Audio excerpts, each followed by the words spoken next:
Everybody, how's it going? Welcome back. Welcome back. It is good to be back in the saddle here. Christian, how's it going? Great.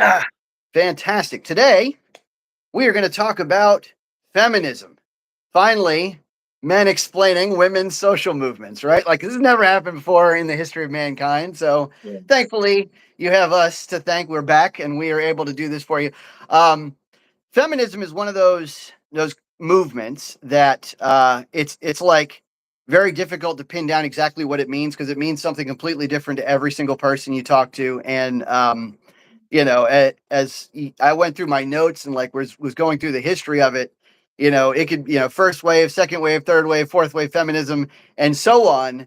Like, you, depending on who you talk to, as they use that word, they could be talking about any one of those, right? And so, because the first wave feminism is so radically different from fourth wave feminism, you really have to pin down the definitions in advance, or else you'll have no idea what you're even talking about. And so let's start there. What does feminism mean to you, Christian? Well, so feminism, in the early days was trying to just get women equality before the law, that the government saw them, right, equal to the law. There were a lot of bad laws on the books. Women couldn't own property, couldn't inherit in the same way men could, and different things like that. So, and couldn't vote. Do you know the first state to allow women the right to vote in America? Was it 1920 or something, right?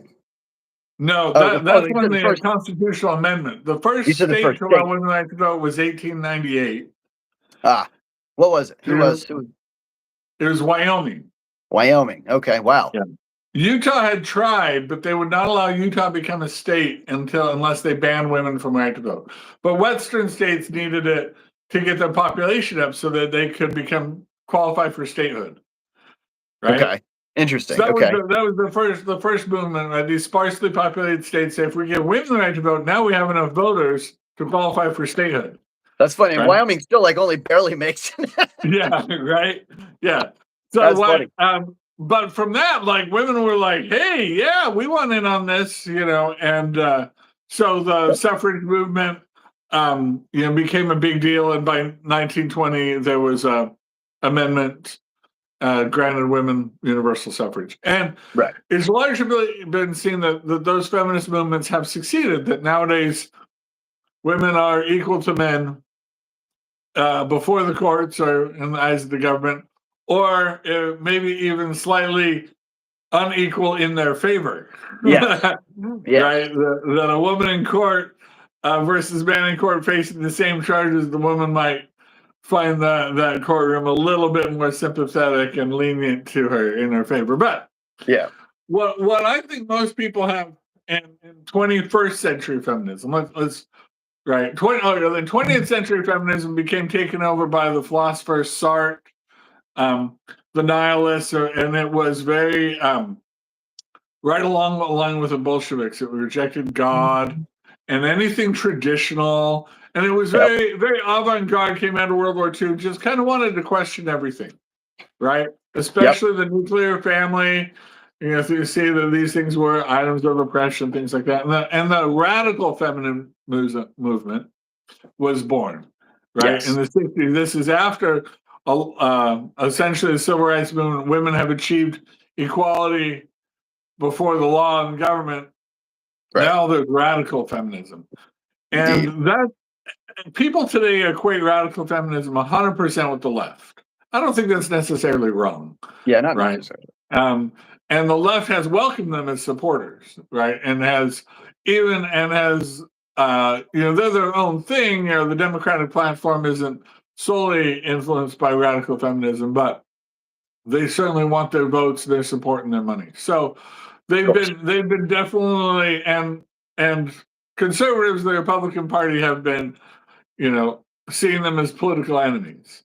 Yeah. And because a lot of these ideas are bizarre, right? They really want to break down the family. They're kind of almost Marxist Bolshevik ideals. They want crisis. They don't like the prosperity and happiness that makes people content. They want people to be unhappy and well,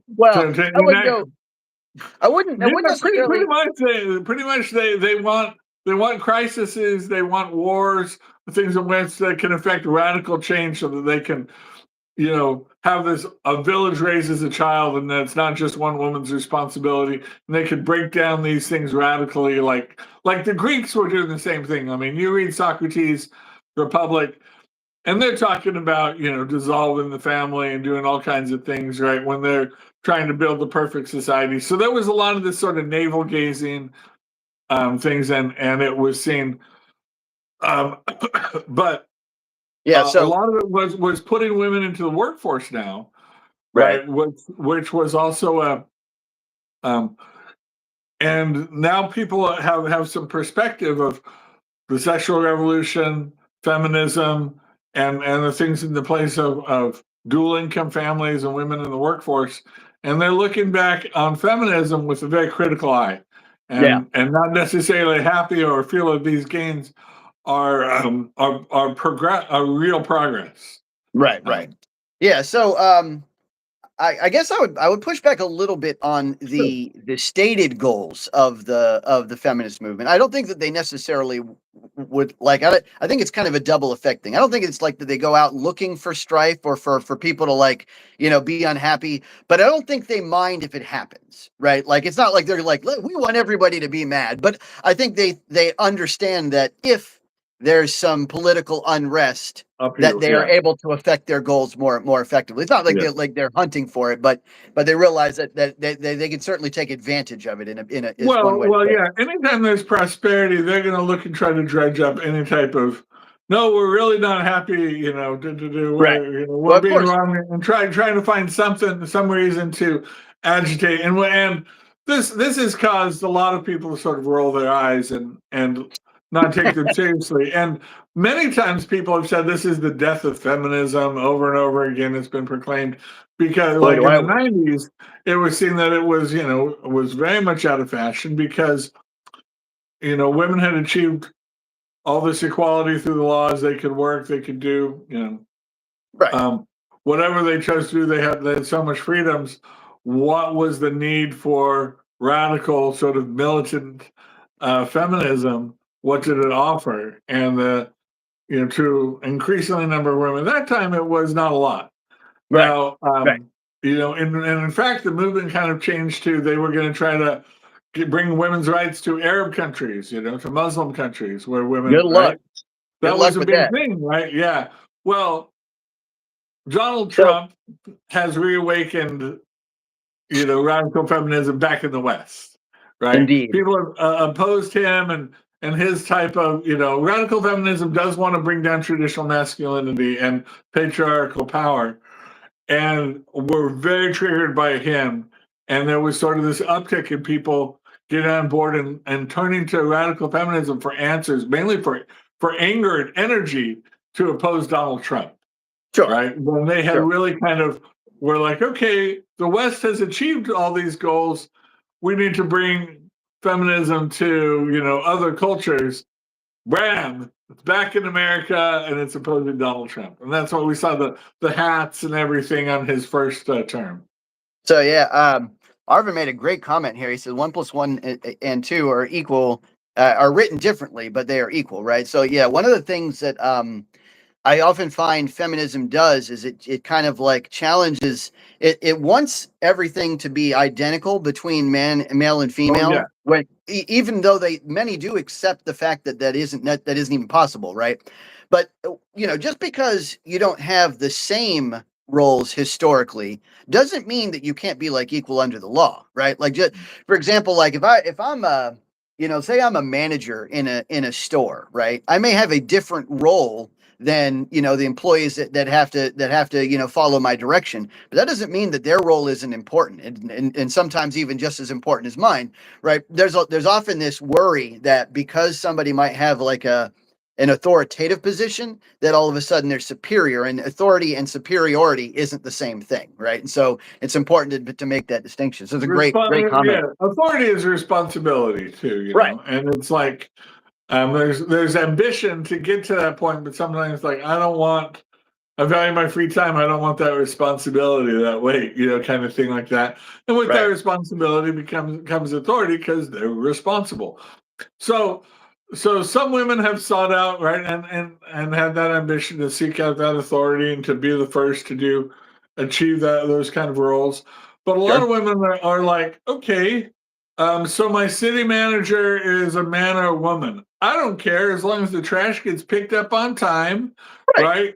The parks Right. aren't filled with garbage. The sewers don't back up on me. Like, Right. how am I? I don't need representation everywhere. How is my life changed by women filling a role versus a man? Right, Right. right, And exactly. Yeah, I have to say, if I were to characterize myself, you know, it's funny because the word feminism kind of has like a lot of these connotations from the more recent, modern versions of it. But if I had to, to characterize myself, I'd probably call myself about in line ideologically with essentially a first wave feminist, with like the Susan B. Anthony's of the world. I don't see a problem with women voting, although I have seen some conservatives are off on that deep end and don't even want women to vote. I won't say that there's no argument for that. There are, and there's arguments against it, of course. But I would put myself in line with that. I think equal protections under the law is the most consistent with the United States Constitution. I think that we have to have something like that for all men and women to be created equal under the law, right? This under the eyes of the government. Now, that doesn't mean that I think everybody should have the exact same roles traditionally. That's a completely different question to me. And so, a lot of times, second and third wave, and especially fourth wave feminism that challenged all those roles, it got to the point where like just being equal under the law wasn't good enough. Then it was like now we have to be equal and even superior socially. And it got like in the Me Too movement, it got to the point where it's like now women have to be, their word has to be taken without any question. And, like that's far elevated superior to the man's word, which was always questioned in the feminist movement, and it got to the point where like anytime a woman says something, you're supposed to just stop on a dime and pay attention. And then it got worse and worse and worse, and then they started turning it into like an intersectionality game. And I'm like, yeah, my head start to explode, it's like so intersectionality, I believe, is really the false religion of the left. that And is right, it's the continual search for oppression somewhere, that we're never fully equal. And if there's any type of group out there that can claim they're oppressed, right? It's just a standard that doesn't reach the level of common sense. no, So yeah, people don't buy it. But a radical feminism is very on that, and people and they've been good about their messaging and getting people to feel like that women's rights are threatened when they're not. right. Right. So look, a guy who is president that you don't like, Donald Trump. Do women's rights disappear? Right? Are they all the Handmaid's Tale? Are you all forced to be just nameless child bearers? No. Right. These are hard, fun things in the West, values that aren't going away. I would say the case, it's not against women voting, it's against low information voters. And what they have just frankly found is some women are less interested in politics Yeah, and less interested in that, and can be manipulated by identity politics or certain things or celebrities or certain low information sort of favorability stuff sure. to vote for them, right? Calvin Coolidge is the classic example of that. But more and more, I think women that take any issue seriously and study it are certainly, I think, are welcome in any civic engagement, even if it's contrary to my politics. Yeah, Right? yeah, We just absolutely. don't want people who's like saying, "Oh, she must be a woman. She must be the best person to represent my interests. My community can only be run well if somebody who shares my biological sex is Right, in charge." And that I don't think that's exactly the type of thinking they want men not to think. right, right, But right. they Yeah, and then of want course, but they want to engender in their own low information voters. right, right, yeah. Oh, Right. and It's everywhere else too. sexism, Like right? take take Biden with his like, I'm going to hire a black female as vice president, right? And it's like, when you say something like that, maybe he didn't mean it that way. Like maybe he meant, I already had somebody in mind, and it just happens that this person's a black. But like, why would you ever say that? Like it's the dumbest thing. And I could go on and on. Now, one thing I will say, you touched on briefly was that, everybody feared that Trump was going to like, the moment he shows up, that rights were going to disappear overnight. And it was like, I legitimately had friends that were like, I kid you not, like terrified, like clinically terrified. Like I'm like thought that they were going to just immediately, like he was just going to like raid houses and start putting every woman behind bars and stuff like that. And I'm like, yeah.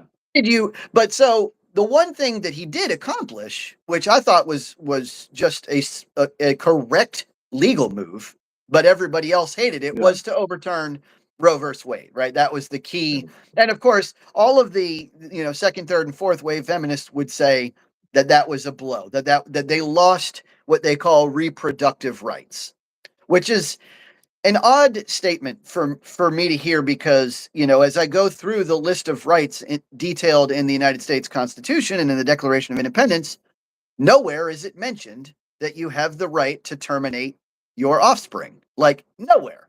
And moreover, it's pretty heavily implied the opposite, even if not stated explicitly. Like, you could at least implicitly gain that this is another life. It's a new human being. Whether or not you call it a life at X date or whatever, and you want to be arbitrary about that, is your own philosophy. But like, I think we all know that this is not your body, that it's a different body inside of you, right? We can make that distinction easily enough.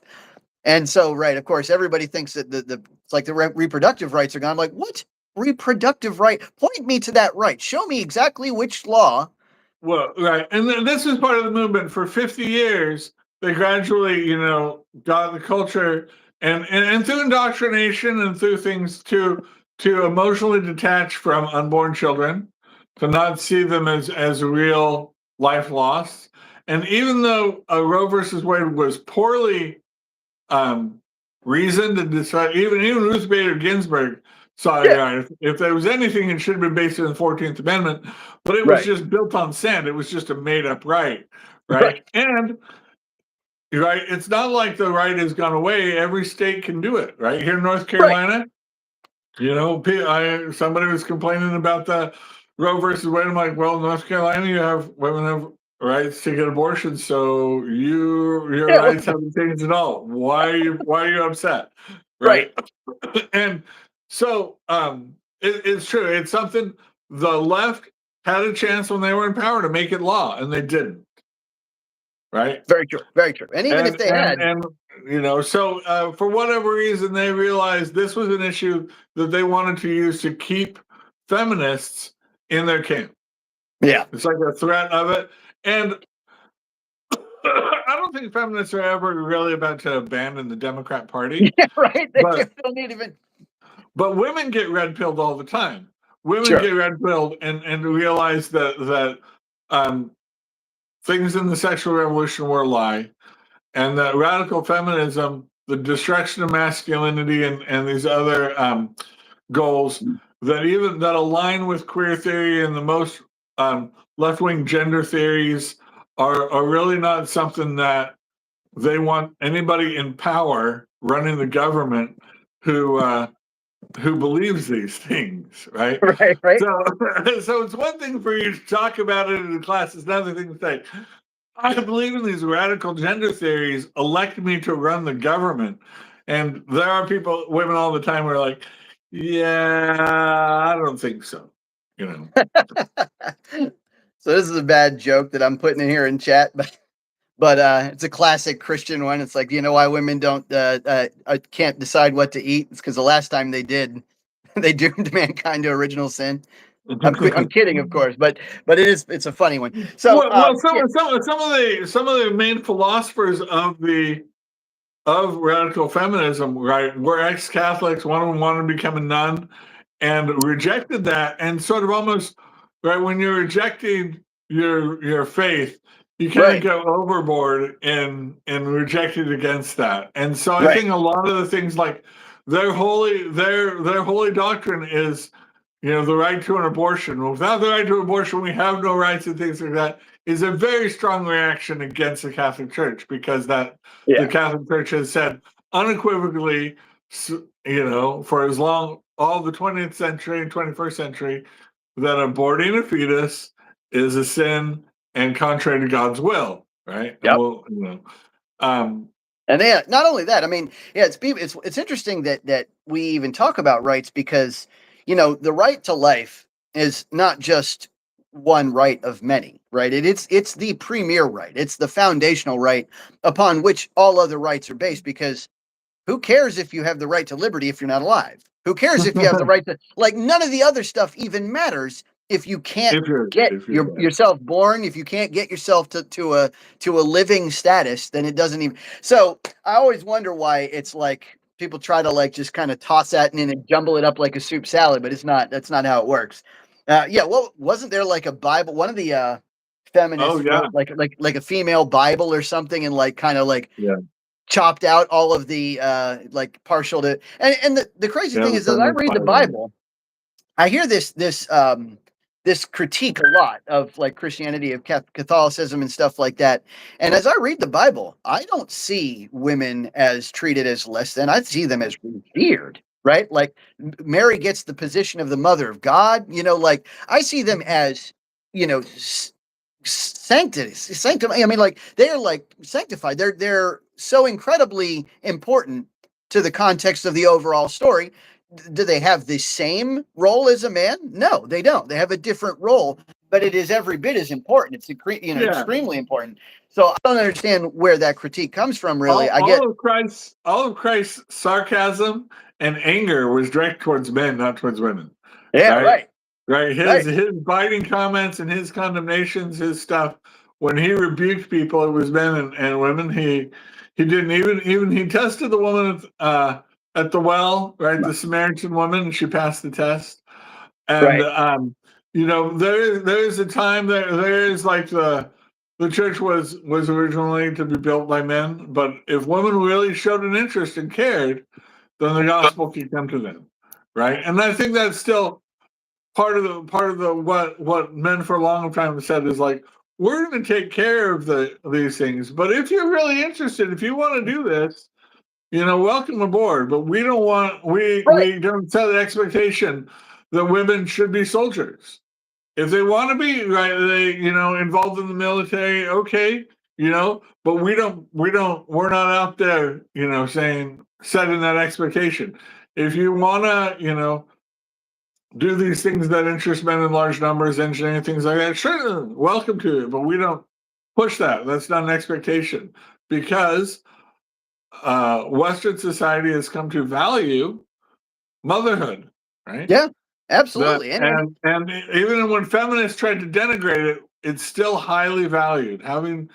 Being a successful mother is much harder than the feminists think, and it's still valued. And so if you want to do that and do other things, we'll welcome you, but we will still respect you if you don't. Yeah, absolutely. So that's one of the comments that I hear too, is often is that this is like a patriarchal world, right? And that they're all just stuck in this essentially this menial position, right? And that the world is just the world is the man's patriarchy, and the toxic masculinity is ruling everything and stuff like that. What are your thoughts on that? Because I have to say, I think that there is some truth in that.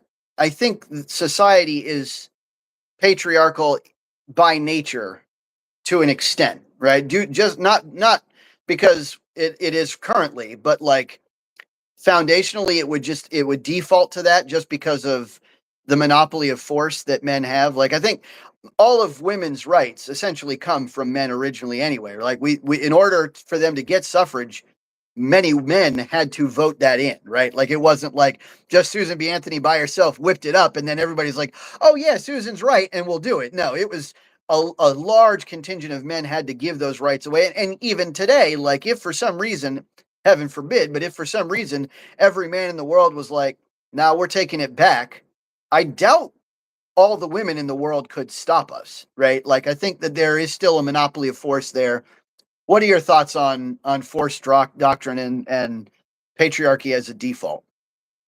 Well, so these are hard-fought things that Western society tried to overcome, the idea of the gentleman, right? And Yeah. the respecting women, right? The women could walk safely in cities and not be accosted if they were alone. This is becoming a rare thing, but that women were sort of granted this a separation, a certain sort of respect because of their position. Um, and but an acknowledgement, right, a gentleman that a man could become a threat to her, but we're more evolved than that. We're more intelligent than that. That we don't want to live in a society where um, I'm using force and you don't. You know, I'm willing to kill you and you don't want to be killed, so I Right. get my way. That's that's a jungle mentality that is not an elevated Western, Christian idea. Thank So God. our Right. culture, our culture has abounded upon that, where women are so ensconced in that, where force is not a regular expectation, that they take it for granted. They don't appreciate that men are voluntarily, um, you know, Restraining sustaining themselves. that and saying that Yeah. I don't get my way just because I'm bigger. I have to make arguments. I have to Right. persuade. I have to be patient. I have to show examples. Right. In my household, yeah, just that I'm bigger and stronger does not mean that my opinion, Right. is the right way. We have to, and that's a Western idea. And so I would definitely say, you know, we would call it unrighteous dominion for a man to say, I get in my way just because I'm a man, Right. right? Without actually having to have better ideas, a better plan, and be persuasive in presenting that. Yeah. Um, Absolutely. and Yeah, I so agree. and I think um, that women profit by that, because if they come to the same level and have the same level of persuasion, and it's not just emotion or it's not just threats, that we will listen to them and take their ideas seriously. And that should be the agreement between the sexes. If we can communicate on that level, your ideas are just as good as mine. We're not prevailing just because the idea comes from a woman or just because the idea comes from a man. Yeah, absolutely, absolutely. Yeah, I couldn't agree more. And I think that it is very fortunate that that Western society has overcome that kind of like that inequality. There were many bad laws like that. There were like women not being able to vote is silly. Women not being able to own their own property, I think, is silly. I think nowadays things work much more smoothly. Now there is a cost to that, of course, right? Because now that women are in the workforce, right now the supply for labor is much higher, so of course the demand and the cost that it affords is much lower. So people, knowing that they have twice as many workers to fill the same positions, or not quite twice as many because of the interest level of different jobs, but Mhm. now that everybody's making less money, it's almost like back in the day when my father was growing up. One person could essentially support the entire household, and now, because of the way things are, it basically takes like a dual income, or at least one and a half. It like takes or if one person's going to do it, they have to like either be a high earner, like a top 5-10%er, or someone who's like a two jobber, like a real go getter. They have to really over exert to accomplish the same thing. So Well, I mean, yes, you can.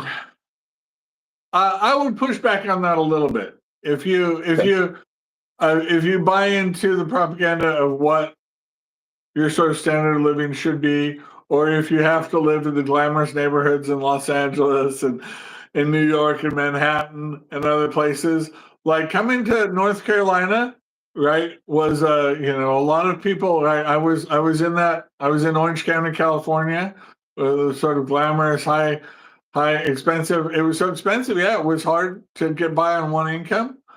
But the choice to come out here is more family friendly. It's more I'm more able to. I can work. My spouse doesn't have to.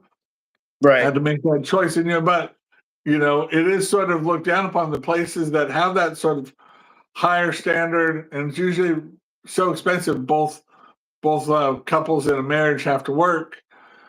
Looked down upon, kind of like snobs, on places that are more affordable, but the quality of life allows that.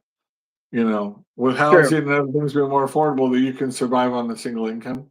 Yeah, Now, true. I will say, the situations are different, but I think it is still possible. But you have to make sacrifices. You can't have your cake and eat it too. You can't live in the most glamorous areas and have the nicest material possessions. you can't If smoke you 2 pounds of weed a month. You can't drink 8 fifths of alcohol a week. You can't. Yeah, so that is the other side of that too. And I will agree your that my Fabergé father. Yeah, right. They When said my you father was growing up, can't like Fabergé. my father, when he was growing up, yeah, I mean, even though my parent, he was the only person that worked in my family. My mother took care of us, but we weren't living very high. Like when I grew up, I was living in like a 500 room square foot shack.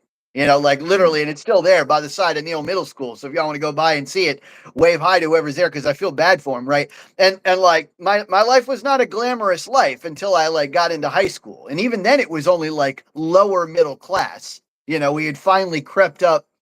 Part of that's just my father was a musician, so he was trying to get established. Yeah. But the other thing was, when you have a single income and you're a struggling musician, you have to make sacrifices. So yeah, we ate jelly and onion sandwiches occasionally, and we ate ramen, and we weren't eating like steak and stuff like that, except for maybe once a year, twice a year as a family, that kind of thing. And that's just how it was. Like nowadays, I feel like people feel like if they don't have a PS5, that life just isn't fair. And I'm like, I don't know about that. Like I got along just fine without it forever.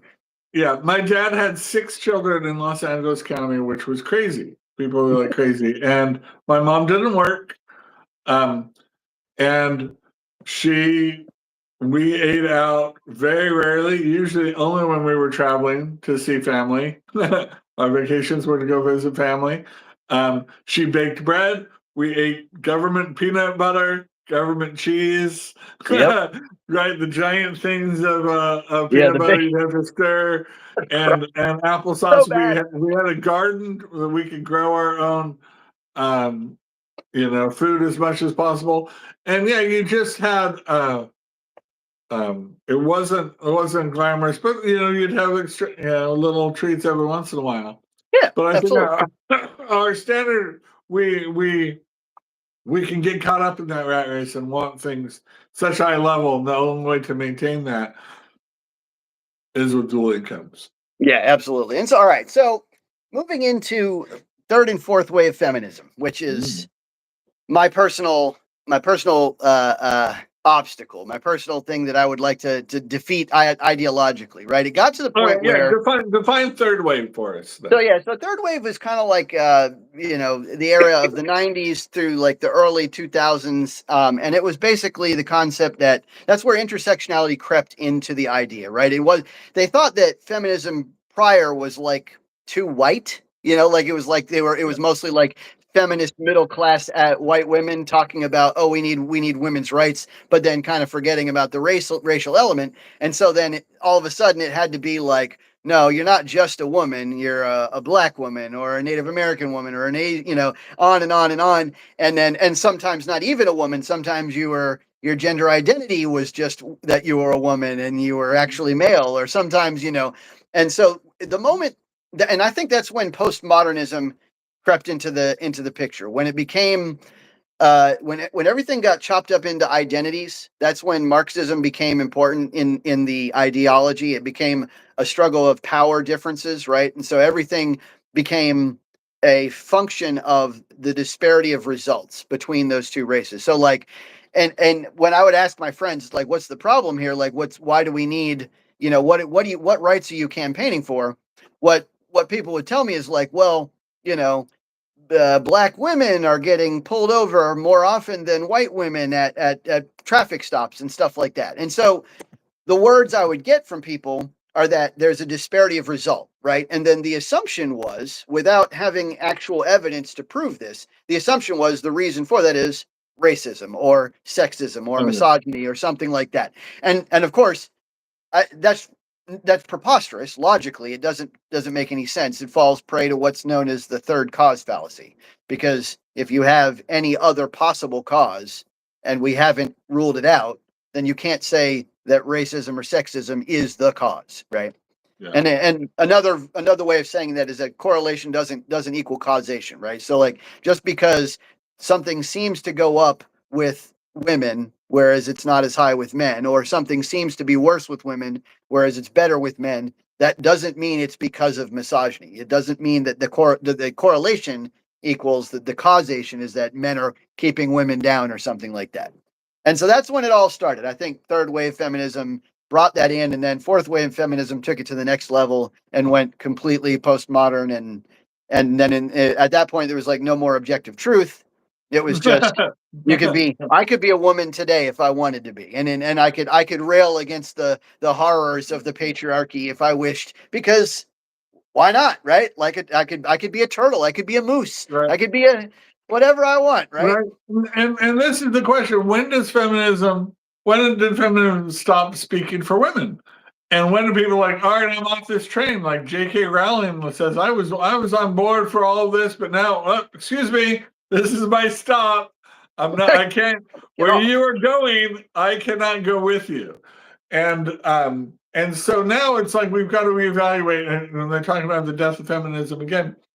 Are there answers within feminism that really help and bless women's lives today? Right? And the increasing answers are no. They're really bizarre, or you get people like Supreme Court justice who can't answer a question clearly about what is a woman. That you get confusion, right? And Right. this is going to be a decline in the status and the position of women. Hard fought victories that they fought from Wyoming till today.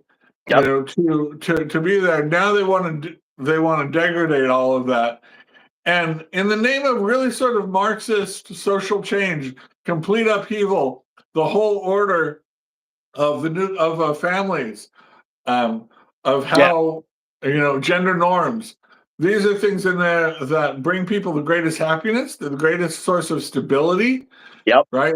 Our communities are built on these things, and they don't. And for a long time, we were strong enough that we could handle a little bit. All right, you philosophers, you want to experiment, or a few of you want to live, in this alternate lifestyle. That's fine. But now they want to actively attack and degrade and take apart our foundation as a society. And people are pushing back and saying, no. This will not bring us happiness. This will not make us a better society. This is not what I signed up for. And the propaganda is very good. They've co-opted the language of the civil rights movement to get trans. But finally, and Trump and the common sense Americans are finally like, look, no. Yeah, no, right. we oppose you politically, but your ideas we're not buying them. And that's the thing about, right. This was always the problem with Marxism. It was always a problem with any postmodernist thought, any kind of critical race theory, anything along this line. What happens is it's really fun to like theorize about this kind of stuff in a graduate level course in college, right? If you're like really like out there and you're like, let me just take this really focused lens and put it on life and see what happens if I like look at everything through the lens of power, or if I look everything through the lens of race, or through the lens of sex, or through the lens of, yes, you can play those games in college in like doctorate's degrees. That's fine. But the moment you try to return it to normal earth and put it into practical application, because you're looking through that lens, you miss the rest of the world. And that's where you miss it. Right. That's where you miss that third cause fallacy, that fourth cause, that fifth cause, that seventh cause. You're missing everything else. Like, I'll give you a perfect example, right? Like, if 10 people run a race tomorrow, right? An actual race, like a running race, right? And it just so happens that, let's say there's 10 guys and like let's say black people just happen to take first, second, and fourth, right? I'm not thinking racism is why that happened, right? But that's what happens when you put that lens of race over it. When you say, like, oh, black people performed better in that race, that's the thing you're going to think because you're ignoring everything else. The first thing I'm thinking is they probably trained harder. They probably have better natural athletic ability. They probably have longer legs. They probably have, like, on and on and on and on. They And that's weren't the case. injured today. They felt good. Yeah. Right, right. They ate a good meal the day before. They didn't get drunk. Like, there's a million different possibilities. And the problem is when you start getting into this intersectionality nonsense, when you get into this, like, identity politics nonsense, then the only thing you're seeing is disparity of these different groupings. And it might have nothing to, it might not even have anything to do with those groups. Because, by the way, like, no two groups are going to be identical. There Right. will be a disparity between any two groups of people, period. Like, Yeah. you're never going to, you get 20 guys together of any type and 20 other guys together of any type, and one group's going to make more. One group's going to be taller slightly on average. One group's going to, like, you're just never going to have that non-disparity.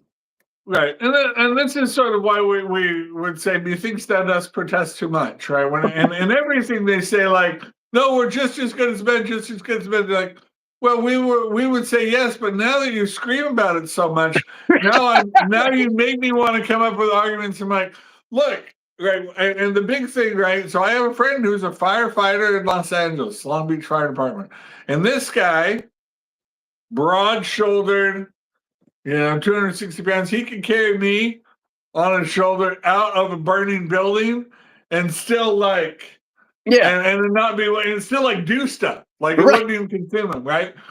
But they were putting women on the force with him, right? Who struggled to carry just a hose, right? And this is a guy, like, when your life's on the line, physicality matters, and her understanding what needs to be done, her intellect, like, oh, I need to carry this person out of this building, Right. right? Might be just as good or even better than Sure. someone else. But as far as executing it, there's just, right, when you're turning down another 250-pound guy for that job to give it to a 120-pound starlet, that's like And the that's, action movies when these, 100-pound girls all of a sudden are beating guys up or just jumping on the necks and taking them down. It's like, like, whatever. maybe our Navy SEALs, we should just use 110-pound movie stars Yeah, no problem. to Right. destroy. Now, obviously, like, if you've seen the Navy SEALs, these guys are just, They're like chiseled. They're the epitome of physicality. And you know what? There actually physicality. was to the best of my knowledge, there's only two women that even, like, came close to get through the SEALs program. One washed out and didn't make it, and one of them actually made it through the training but decided not to be a SEAL, tried to do something else with her life, which is fine, But it's like, I'd much rather never have to compromise the physical standards of, like, the police force and they had to gender norm it. They had to gender norm the SEAL program, and I'm like, what are we doing? Like, at that point, the only reason for having the SEALs is to get, the best of the best. Not the best women, no offense, right? But, like, I want the best of the best. And it's like kind of like what the I soldiers, right? This is an ideal that men from a very early age have sought out. It's not something that we encourage or try to women to be ambitious for. right. And this brings me to another point, which is nowadays, right, women seem to want the best of both worlds, right? They want to be equal under the law, which is fine, which is great. They want to be equal socially, which often to them means identical socially, which is probably not best for humanity. But let's even They stipulate want that. superior socially, right? But More but women let's in even college. They want superior education. right. Let's stipulate that they could theoretically be even socially. But the problem is then, right, like the next time there's a sexual harassment suit in a workplace, they almost always agree with the women first. They almost always, just automatically assume that the woman's telling the truth. The next time there's a child support, child custody arrangement in court, they almost always side with the woman. The next time there's a question of whether or not women have to go into the selective service, women don't have to do that. The next time there's, like, on and on and on, they're getting literally every good and none of the duties, none of the requirements or the costs that come with what men have done for so long, which is build and protect it's society. because the value we still, it just shows we still value and want women to fulfill their role as becoming mothers. The world must be people, right? We've rejected the radical ideas of keeping populations down, right? We want, Right. and we have to value that. And you see Scandinavian or other countries where that were very, very progressive, very, very leftist, and embraced all the feminist ideas into their government very fast. Their birth rates collapsed. Yes. You know, they held motherhood in such low esteem that women just stopped being mothers. And now it's Right, starting to and happen now in America. they're trying to build that back up, and they're having to use propaganda, and they're trying to overcompensate. And so in America, we haven't reached that. We still, as a society, just tried to say, you're still, we still value and give the highest esteem to a successful mother, because we realize how hard it is to do that, and to achieve that. And we still, when the biggest tragedy is a mother who fails at being a mother, are still something that gets a lot of attention and things like that. And we hold other women to higher standards based on their abilities as a homemaker and a mother, are still very highly known. Feminism rejects that, but it's still something that has kept our foundation together. Yeah, And absolutely. that we, right, and Trump, I think, and just common sense is, do not denigrate this. Like, if you're going to freely choose to do something, that's fine, but don't attack our foundational families. Right. Please. It's not like this hasn't worked for like the last 5,000-6,000 years, right? It's not like we just whipped it up in some, cooking factory last night. And so, right, one of the other things, and here's what I'm not gonna do. I'm not gonna just quote a million studies to you, but what I will go ahead and do, and if you're interested in the studies, I'll link them to you. I'll put it below or something. But I can tell you that over the past several decades, ever since the sexual revolution, depression has gone way, way up.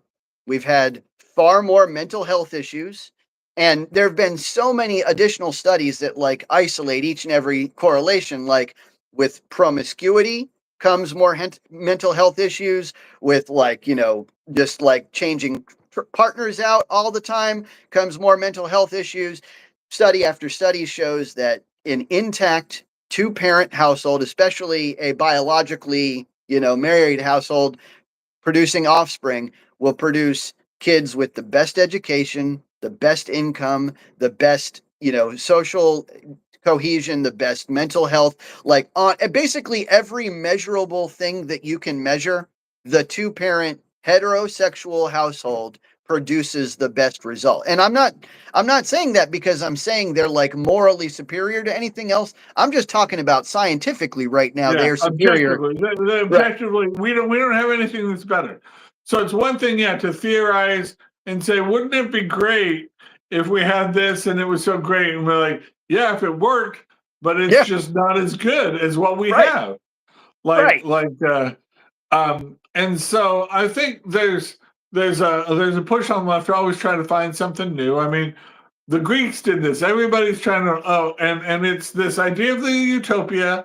Let's create the perfect society.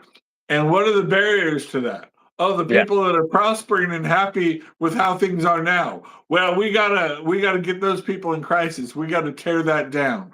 Whoever is happy, right? Any women that are happy in a single income family setting where they don't have to work. No. We gotta tear that apart. And it's the conspiracies, right, that to make women feel oppressed by being, married, and to say you will have a more stable marriage if you abstain from sexual intimacy until you're married, is too radical. The left cannot bring themselves to say that, even though they know the facts support it. Right. Even though we know wealth comes to those that wait to have children until they're married, right?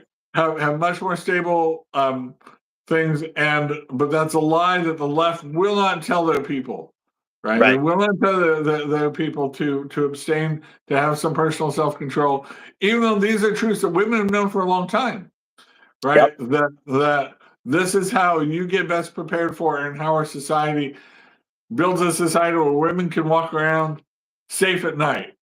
Yes. Right? It's a society where women and men are joined together, and the expectation is that a man has to provide and put a ring on it if he wants that. Right. So Heaven the forbid. lies of the sexual revolution that women can be just as happy without that, with being promiscuous, women have found as a lie, and they're miserable. Yeah, Right? absolutely. Absolutely. And yes, like I said, studies bear this out.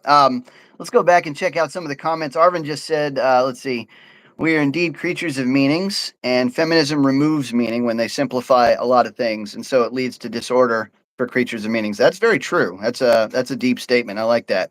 And we are creatures of meanings. And I'll tell you what, it's like we've been doing this so successfully for so long. I often wonder, I get that there's this. Okay, let me put it to you this way. There's a guy in one of my debate groups that for the same group actually that Arvin and I know each other from, and he mentioned something that's called Veblen theory. Have you ever heard of this? No. It's kind of Veblen is the name of the guy, but it's kind of niche. But anyway, what he does is he talked about like the way that elites process like new ideas to try to like be more fringy and more like niche and more like Avant-garde, yeah. yeah, right. It's like it's like a it's like game. it's like an English paper. If you're writing your English teacher has written 100 papers about what this book means, and always gives the aid to the person who writes something that they haven't read 1,000 times. Right. So like original ideas. So people always, it's that idea. Right. They want to be novel just for the sake of being novel.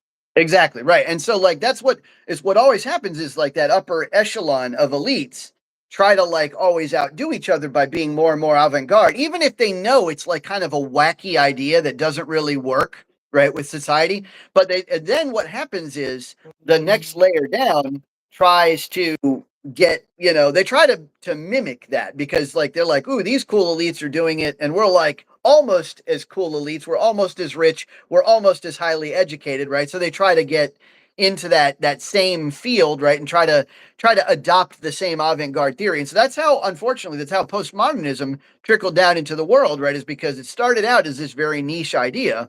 And Veblen theory, what happened is everybody just starts picking it up. By the time it gets trickled down to the rank and file, everybody else is like, well, this isn't even cool anymore. Now we have to do something new, like trans rights, or like, like it has to go to that next level. And so what happens is we're just going to get this is just statistically shown, we're just going to get crazier and crazier ideas by design until one of us, some of us say, whoa, you guys are off your rocker. You're like way off in left field. Like we've got to bring it down to common sense. Trump just says the emperor has no clothes. That invisible cloth you're paying so much money for doesn't exist.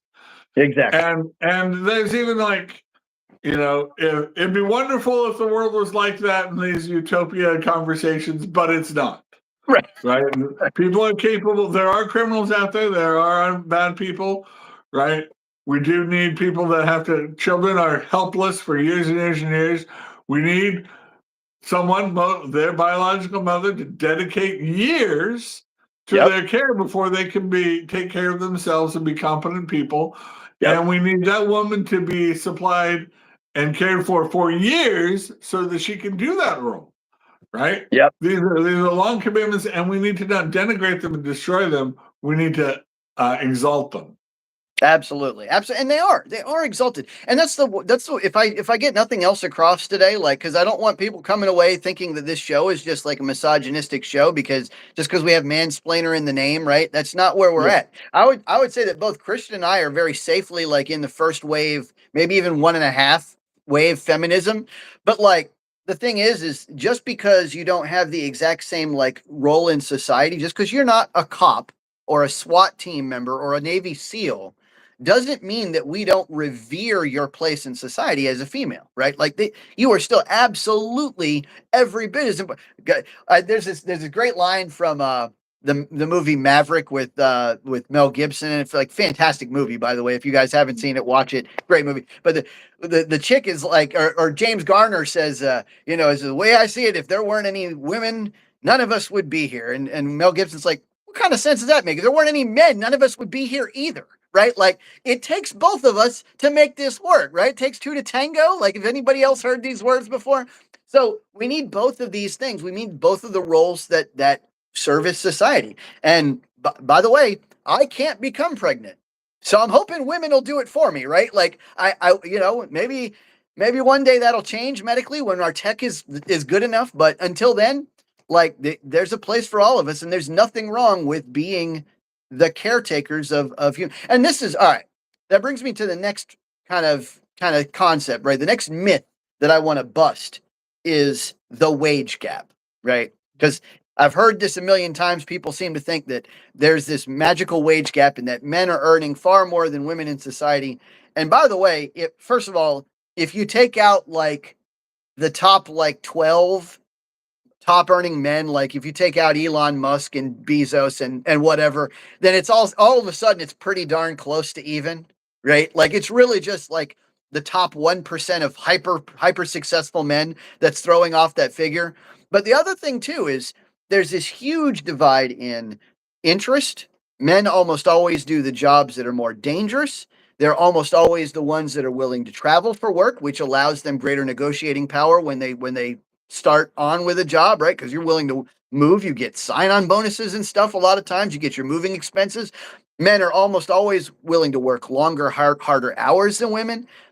This is a complete myth. This wage gap concept is a complete myth. If women did exactly the same behaviors as men, they would earn, sometimes actually they would earn more. Because a lot of times nowadays corporations are so afraid of being accused of the wage gap problem, like of being accused of being sexist, that they'll automatically default to like a 1,000 salary per year higher for women often when they offer originally, just so that they are like escape that, just so they can virtue signal and escape that that accusation. Well, and and it's harder to attract women to the workforce because they do have to compete against other things. I will push back on one of your things I said. Sure. Your theory that the natural order is patriarchy, right? And it's not actually, right? Jordan Peterson has said this as well. The natural order is for women to run society and right, to orient things along, not by the father, not by the, who is this child's father, but who's this child's mother. Because you can know who the child's mother is always. You can't always know who the father is. It's actually an elevated or higher form of civilization to have it where we recognize the fathers and we recognize the father's commitment and the things like this. And the patriarchal order has just found to be more successful than matriarchal societies. And that's why the West has it succeeded, is that societies that have decayed into a matriarchal society have collapsed. And the ones that have endured are those that have had what we call, where put men in charge of the boring things like the government and the war, where they're expendable, and organizing things. Let women run society and the household and children, and we can prosper, and we can perpetuate our society, our culture to the next generation and advance. This is how you get advantages. And so the pushback that there have never been matriarchal societies, there absolutely have. But they haven't been long-term successful. But that's the idea, is like, hey, let's finally, kind of like communism has always failed. Now we're gonna finally succeed, tear down the patriarchy and have a successful matriarchal society. And we're like, not if you embrace fourth wave radical gender theory. The Christian, I promise the next one will work. I promise. Yeah, that's what I hear for every time. Every time someone brings up socialism, it's like, yeah, I know, USSR didn't quite cut it. I know Maoist China didn't quite cut it. I know Venezuela isn't very good, but that's because they're just not doing it right. And if they just did it right, if they just had women in charge, that's the missing thing. Women communists. Nothing can go wrong with women communists.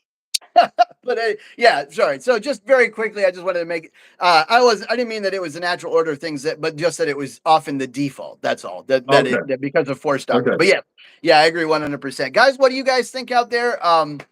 I really appreciate all your support. Please like, share, and subscribe for us. And for those of you guys who are just tuning in, we do this every Wednesday and every Saturday. That's pretty much all we have for you this week. But I do want to bring this back to Trump, right? So the feminism today is asserting their relevance in just being a voice of opposition against Trump, right? AOC is trying to co-opt, even though she's not intellectually on the level of the radical feminists, is trying to represent and gain their support, their money, or things like that as a vocal person. That this is something necessary. That Trump's a threat to feminism, right?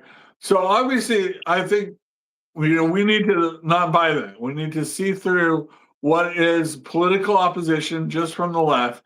It's not an actual threat to women, and it's not a cause for feminism that's worth protesting. If you don't like Trump, don't vote for him. Vote for somebody else, but don't turn to radical feminism. That's the common. That's the common mansplaining point of the day.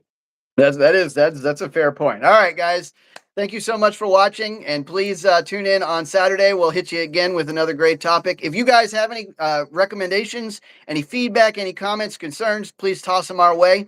We really appreciate it. Arvin, thanks for coming. Well, to everybody, Vicky, and everybody, thanks so much for showing up, and we'll see you next time on Common Mansplaining.